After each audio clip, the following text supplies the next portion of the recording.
Hello and welcome to another in our occasional series entitled Radnor Health Matters, in which we discuss various topics, health related of course, that affect the citizens of Radnor Township.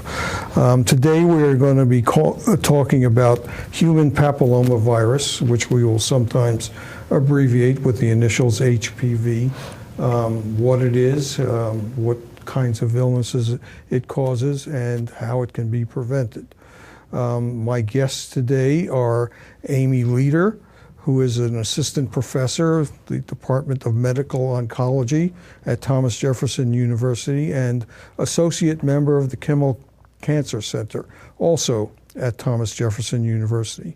Dr. Leader is a member of the Radnor Township Board of Health. To her left is Dr. Robert Scherer, who is Executive Director for Epidemiology at United Biosource Corporation and is a member of the Philadelphia Board of Health.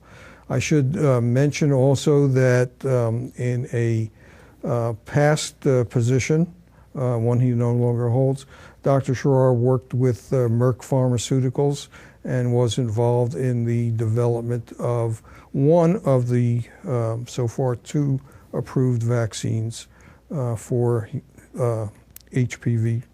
And I'd like to start, Bob, by asking you to describe some of that work that you did with Merck.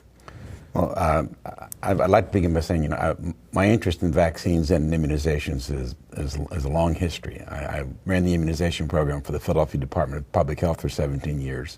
And then I went to Merck & Company, where I worked for 17 years, monitoring the safety profile of these products as they're used in the marketplace.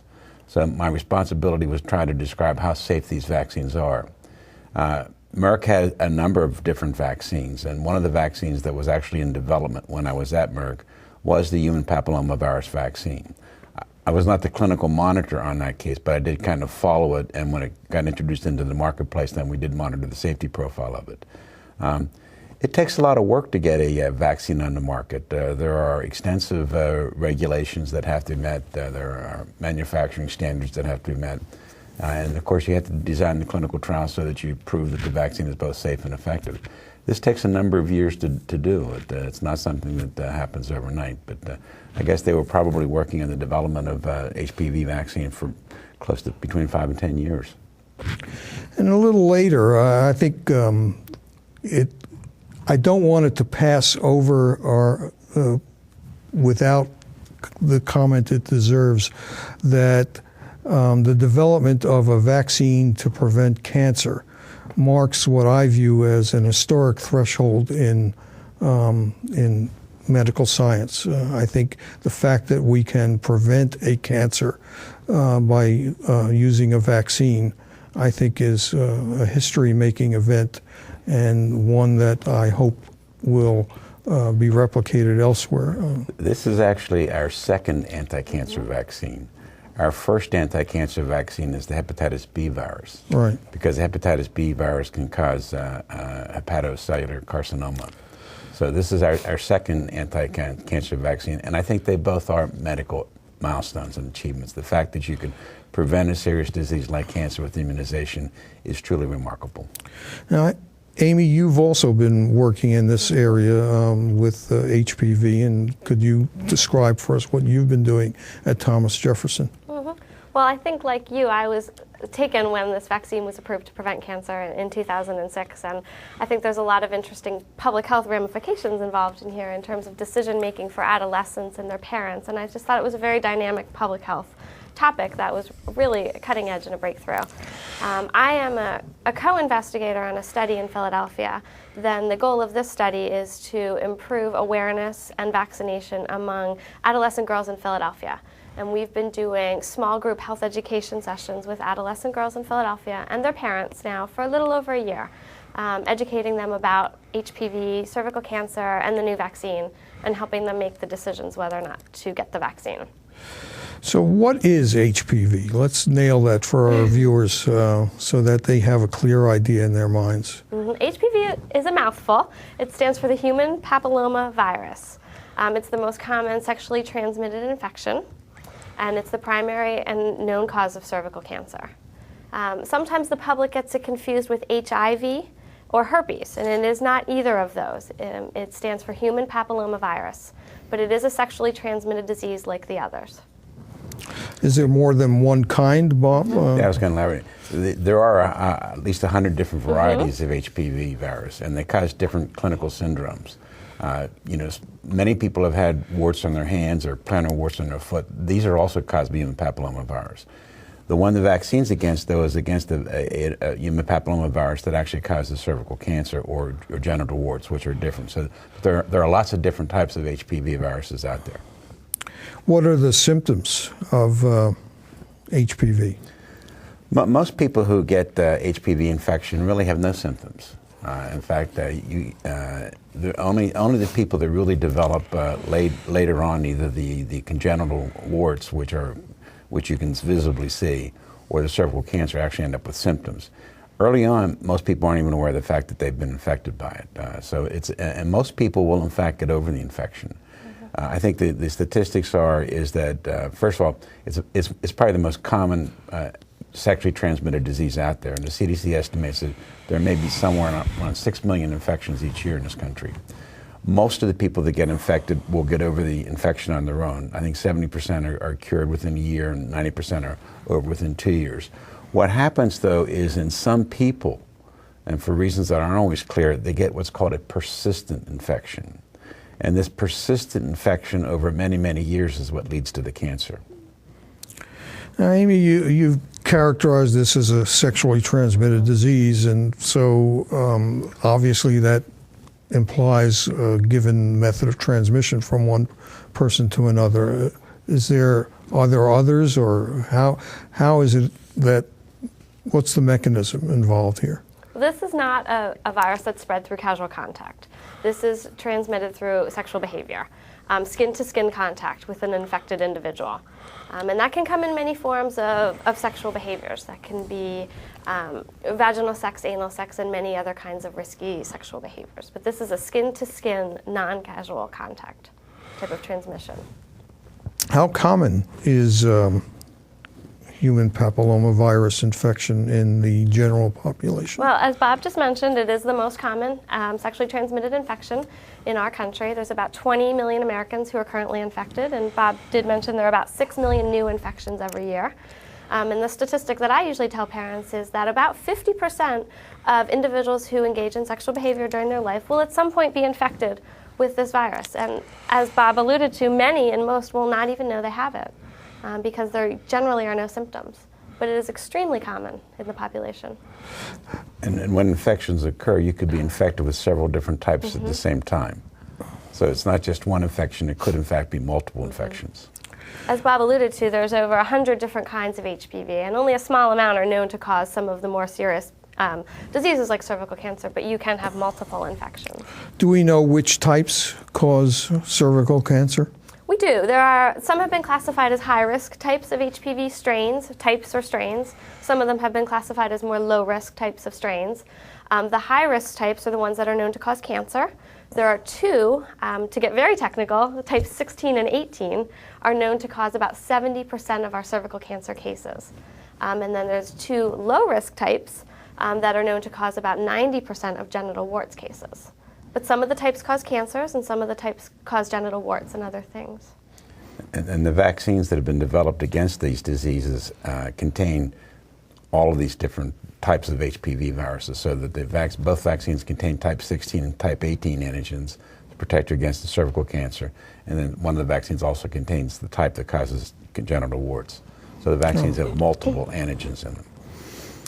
Well, how common, Amy, you've been doing a lot of work on cancer at Thomas Jefferson University. How common is cervical cancer in the United States?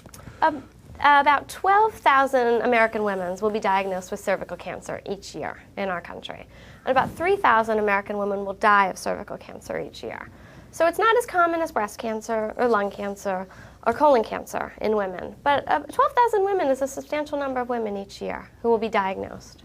And how is this diagnosis made? What sorts of tests do people undergo? The diagnosis of HPV? Yes. There is an HPV DNA test that can be administered to women to check for the viral DNA of HPV strains. Sometimes HPV is picked up through Pap tests and annual screenings. So I'm sure Bob will talk about this a little bit more, that it's very important for women to keep getting their Pap tests, even if they do receive the vaccine, because that's the way we primarily can detect HPV. It's also good to note that there's no test for HPV that's FDA approved for males. So right now our HPV tests are limited to women. Can a person be cured once they're infected? Well, as Bob mentioned a little earlier, about 90% of people who are infected with HPV, their body's immune system will clear it in about 2 years on their own, and they will continue to have a symptom-free life for the rest of their life. About 10% of those women, the last little group there, men and women, those would be persistent cases, and those would be the cases that go on to be cancer. Yeah, but to be specific, once you get the infection, you cannot cure it. No, it's a virus. It's a virus, so there's no drug I can give you. You'll get over it on your own, or you'll have a persistent infection on your own. So it is important that you prevent the infection from occurring, because once it's occurred, it's too late to do much about it except monitor the person to see if they're going to develop one of these cancers. Bob, I'd like to talk a little bit more in depth about the vaccines that are available now. Can you describe the two? There are two, as I understand it. Right, there are two in the market. One's manufactured by Merck and one's manufactured by GlaxoSmithKline, and they're both approved by the FDA for protection against cervical cancers. There are slight differences between the two, though, but one vaccine is not recommended over the other one. One is what's called a tetravalent vaccine, meaning it contains 4 of the antigens against human papillomaviruses, type 6 and type 11, which causes the genital warts, and type 16 and type 18 that causes the cervical cancer. The other vaccine only has type 16 and type 18 in it against the cervical cancers. But some of these vaccines do have what's called cross-protection, meaning they may protect against some of the strains that aren't even in the vaccine just because there's some antibodies that cross-react. No one knows for certain how effective, how many different strains they actually are effective against. They're only allowed to promote the strains that they've demonstrated in clinical trials that they can prevent. And pretty much, so they're the ones we're talking about, type 6 and type 11, type 16 and type 18. And these, I think we can say this on the air, these vaccines have names under which they are marketed? Yes, the Merck product is called Gardasil, and the Glaxo product is called Cervarix. And I was going to say there are 3 doses. You do, and the dosage, there's slightly different in terms of one is 0, 1, and 6 months, and the other is 0, 2, and 6 months. So it does take 3 doses for protection to work. So, and the ACIP does recommend that it be used. The ACIP being the Advisory Committee on Immunization Practices, which is the Public Health Service.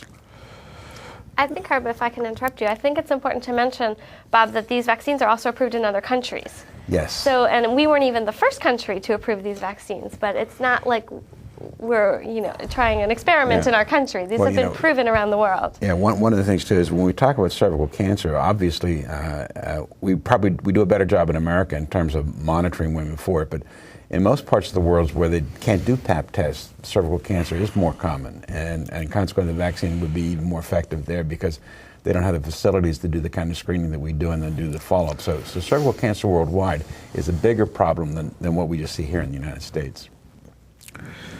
Well, and let's underscore again the fact that with both vaccines, the individual receiving the vaccine is going to have to go back for a second and back again for a third dose. Otherwise, what happens if you are not compliant with that regimen? Well, if you don't get 3 doses of vaccine, then you don't get the full protection of the vaccine. If you get 1 dose, you might get some protection. 2 doses give a little bit more, but to get complete protection and to get what we call long-term protection, the data seems to suggest that you really do need 3 doses to stimulate the antibody response. And the timing is important as well. You can't give the 3 doses too close. They've got to be properly spaced so that the immune system has a chance to respond to them. Do we know yet for how long these vaccines will confer immunity? Not exactly, but we do know that if you take a look at some of the Gardasil data, they have data which shows that the antibodies persist for at least 5 years. There are studies ongoing now in Europe where they're going to be taking a look at the vaccine over 10, 14 years. But the problem is the vaccine's not been on the market that long yet. So we can't give you assurance that it's going to last a lifetime. But if you compare it to other vaccines, we've been using vaccines for almost a century now.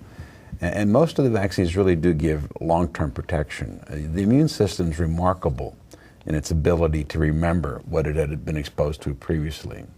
And I would suspect, I have no reason to believe that this vaccine will not give long-term protection. And I think most scientists probably feel the same way. For whom are these vaccines approved? Gardasil is approved for women ages 9 to 26. That was approved in June of 2006. It was recently approved for males as well. This past October, I believe, it was approved for males. And do you want to talk about Cervarix? Well, Cervarix is the age distribution for Cervarix is 10 to 25 years, slightly different. And the reason why the age differences are slightly different is because that's the populations in which they did their clinical trials. And then the FDA gives you approval based upon the data you submit. So, and I really don't think there's any difference in terms of age breakout between the two vaccines. They're both equal in that regard. Are there risks associated with either of these vaccines? No, these are inactivated. First of all, these are only portions of the surface structure of the virus. It's not even the whole virus. And the way they make the vaccine is they take, using what's called recombinant technology, they actually take and make what's called a L1 protein, which is the outer surface of the antigen, and then they kind of mold it together. They call it virus-like particles. So it's not the complete virus. Merck grows theirs in a yeast cell.